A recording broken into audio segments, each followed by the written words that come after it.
Hi everyone, we're here in Central Florida. Yeah, we're here doing some modifications to Luckyfish before she goes back in the water. We really are privileged to bring you part 2 of this interview, informal chat with James and Hanaka. It really was a marvellous experience, and we feel very fortunate to be able to share it with you. And we hope you enjoy it as much as we did. Please stick around to the end of the video. We've got several very special announcements to make as we round out season 1 and let you know of what our plans are for the future of Luckyfish. James Wharram has made more sailing dreams come true for more people than any other yacht designer in history. In part 1, James began to explain the origins of the unfortunate rift between James Wharram Designs and the Polynesian Voyaging Society, and we will get to that explanation shortly.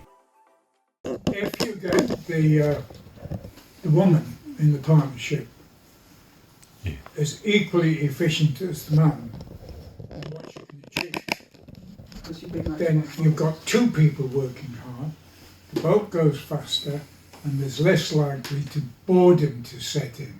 Well, you don't get a division between man and woman either. If a man builds his boat, it's his boat, and she often loses interest, doesn't want to sail either. Whereas if she's been involved in the building, she will have a much more bigger stake in the boat and wanting to sail on it and be part of it. I think that's quite an important point, don't you? Yeah, it is important. Yeah, if they get involved in the building from the start with the epoxy work, you know, the coating, making fillets. Glass cloth, you know, it's all sort of quite feminine. Oh, well, we're quite pleased for you to do that.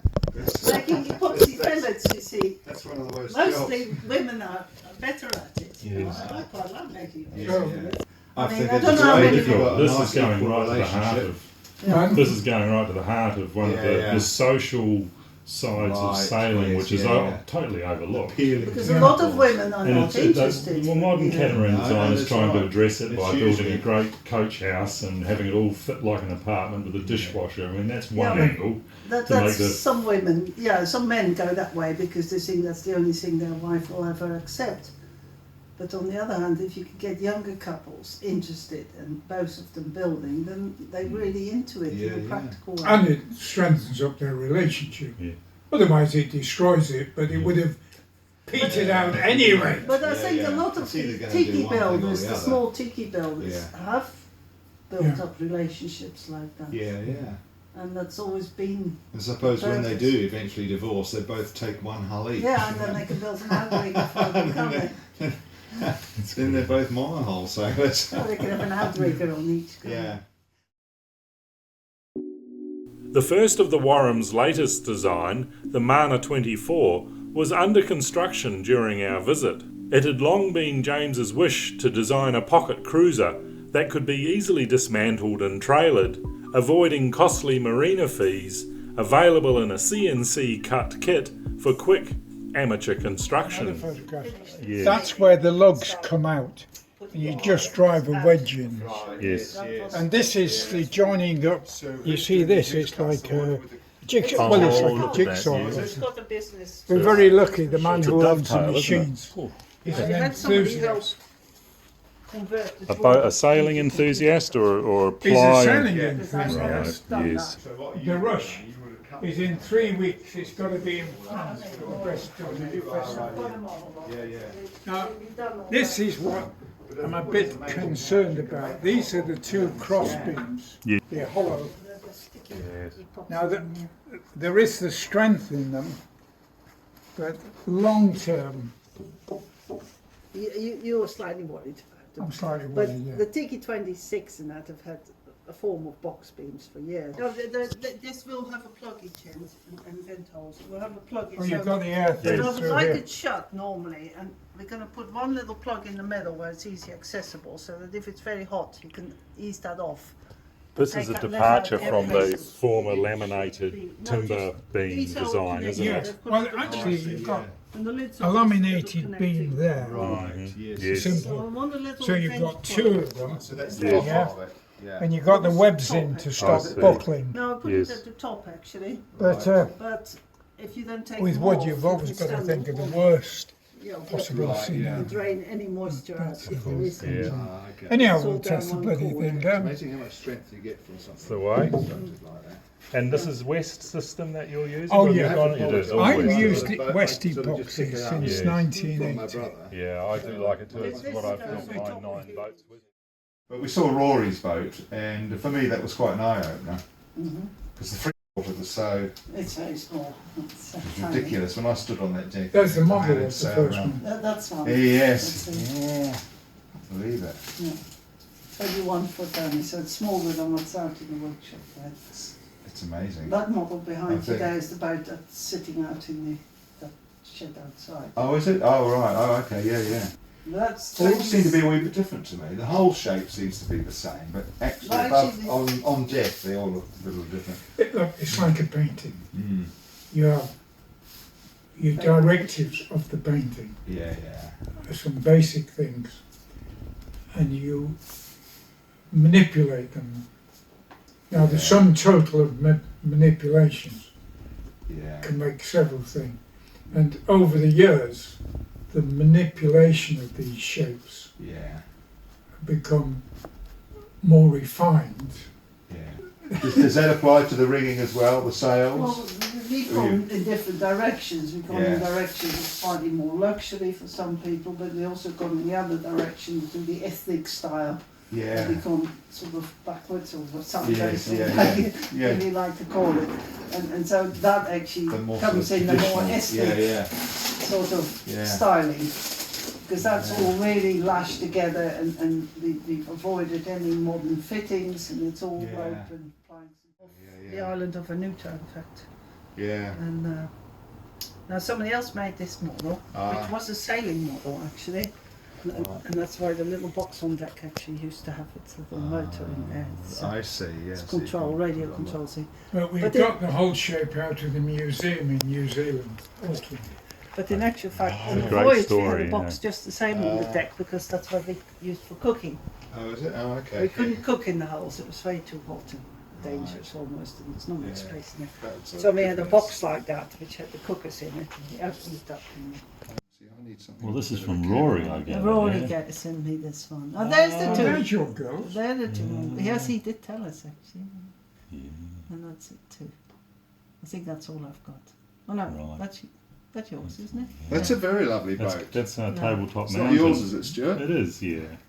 You, That's it, you yeah. stare, you. We put a copper coat on the hulls. I'm Yeah. still sort of trialling that. It's, What do you think of it? I think it's all right. It's very Because hard to we tell. did- You know, we picked up goose barnacles on the way across, though. Yeah, well, but they were we funny put it things, on though. our rudders. Yes.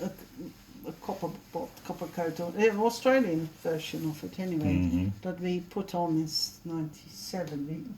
Yeah. No, actually, I put the rudders a bit later, but I put it on the rudders as a sort of trial thing. Completely cleaned it off, put it on, polished it up. Yeah, right, as a Copper. trial. Yeah, that's good. And it grew more stuff than the other anti-fouling. So in the end, I would just put anti-fouling over the top of it.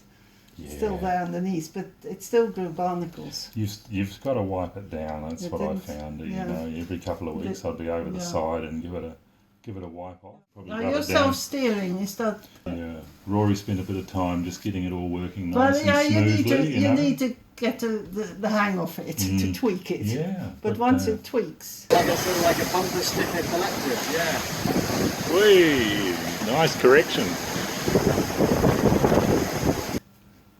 now do you use both trim tabs or just one? No, I only steer off the one Or the at one a on- time. or So one- just on the windward vein, the on the windward one, windward on the trim windward tab. tab. Yeah. And do you have wheel steering at the same time then, or do you disconnect Yes, it? no, or- we disconnect that. We So found that that's was like best. it Take off the at least, friction yeah. out. Yeah. Yes, just We a couple of used to do. sister clips or what do we have? Yeah. Snap shackles here. It was Yeah. quite quick to What we did disengage actually, which and was re-engage when you need it. What- Well, I must say that the pod design that Dan came up with, he built a mock-up in the workshop, and they got in and out of it every day for about 2 weeks and made adjustments until they were happy with the ergonomics of the pod, and he got it about right. What we've got here, these are our steering lines. They come from the pod, from the wheel, and they go down to the tillers. Yeah. And the block in the corner we have on the pulley. Oh, So you can release slacken it. the whole system That's just good. by slackening Yeah. that, and the whole system I like slackens. that. That's quite a And good that would idea. save me having to go aft and Yeah. fiddle about. Yeah, because That's this is our bracket. Yes. And, but we. And now we return to Gaia's voyage to Tahiti in 1995 to meet Hokulea at the gathering of the Great Canoes. Anyhow, let me finish what happened. This boat, before this gathering of the Great Canoes, made the first voyage from Rarotonga just with ordinary lads on board, Maori lads, Yes. to New Zealand. Was The that this boat Hokulea came in and they was told to stay out of Auckland Harbour. Well, The Hokulea put all was the towed puppets- in. What? Right. And I This met was the mid-80s, I met the Maori builder of there, and he was broken because he was pushed to one side. They had built a real Polynesian boat, stitched and that. And And it was Right, lying outdoors, None of this. uncared for at the museum Yeah, yeah. in Papeete. And then for this big gathering, they needed a new boat. And they didn't have logs, so they cannibalised. Yeah, what have They- they done? They The cut French the government- bottom dugout canoe of this off and built this monstrosity with it. It's this thing they built. excuse me, let me finish. Yeah. though. Oh, I see. You know, that doesn't look, the proportion doesn't look It's right wrong. on that. Can I just start again? Yeah. The reason why the French Tahitian government did this, destroyed the real boat and that, to suck up to the Hokulea, was because 1 month later they exploded the atom bomb, the Again, French atom bomb, on Mororongo. on an Right, atoll yeah, at Mororia. Yeah. It was totally politically rigged. Yeah, they Right. had So to have this, their this, big this boat is no flagship. more. No, Well, Yeah, it yeah, was it's like been this. This was 95 in the museum. Yeah, yeah. Unless they brought it inside, it probably is gone. well, they used the This is- bottoms for For the. this Yeah, thing. but the top is still there, but I don't know whether Right. they saved it. Yeah, yeah. But Oh, it was appalling what they did to it. And they got this young man who was a cousin and a nephew of Francis Cowan to do the work. Yeah, He was employed by the Tahitian government. I think he was something to Yeah. do with the Marines or something. And because he was a builder, they said, you've got to do it. And in actual fact, he was building his own boat, which is this one, which is a bit strange and very thin. But he wanted to take this to the gathering, but his boat wasn't finished because he had to work on the other one, didn't he? And so he got sidelined as well. And in fact, he was the young man that invited us to the meeting. He'd read about us in the French Multi-Hulls magazine. He got in touch with us and said, oh, your boat is wonderful. You must come to the gathering of the canoes. And so we'd been in touch with him and he was all enthusiastic. So we set off across the Atlantic. And while we were halfway across, they sent us a fax to say, well, there are actually some problems, but we never got it. And so we sailed 8,500 miles to get into this kind of thing. This is when we escaped the whole lot. But then, in the end, we actually did meet up with all the other ones at the other end of Tahiti. So here we are in the lagoon, the Right. place where they had been before.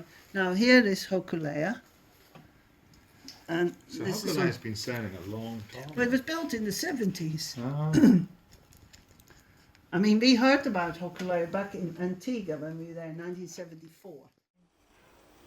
Well, everyone, we hope you enjoyed these 2 videos of our chat with James and Hanaka, and you'll join with us in thanking James Wharram Designs for all the wonderful work they've done over the years for so many sailors around the world. Now we have some exciting news for you. Yes, Luckyfish is going to be cruising in the beautiful Exumas from January to March this year, 2018. And so if you'd like to join us, we are making it possible to come and sail with us. So if you are interested, please check out our website or have a look in the description below the video. We really hope to see you in 2018. Now we want to thank some people. Yeah, we really want to thank a great bunch of people who've been making our work on Luckyfish here in Florida such a pleasure. Big thanks to Rick Gaston for the accommodation when we arrived. Bryce Keller for his awesome generosity loaning us this very cool set of wheels. Brandon Gamble and Danielle for the use of their workshop underneath their Tangaroa. As luck would have it, Luckyfish has been put on the hard right next to another Wharram, a beautiful Wharram Tangaroa, and we can't wait to see Brandon and Danielle's boat back in the water. A big thanks also to El Capitan Jerry, who's filming this for us and is also here helping us with work on Luckyfish and cooking some very tasty Asian meals. And finally Danny and Curtis, who tied Luckyfish down during Hurricane Irma and saved us a lot of anxiety. Speaking of Danny, he has just placed this brand new and very sexy proa on the market. It could be yours for just $16,000, an absolute bargain for someone looking for some thrills. Danny's contact details are in the description below. While we're doing improvements on the boat, videos from us are going to be a little bit sporadic until the end of the year, so we do ask you to be patient.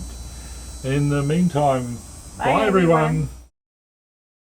Don't forget to hit the subscribe button below and turn on the bell to be notified every time we upload.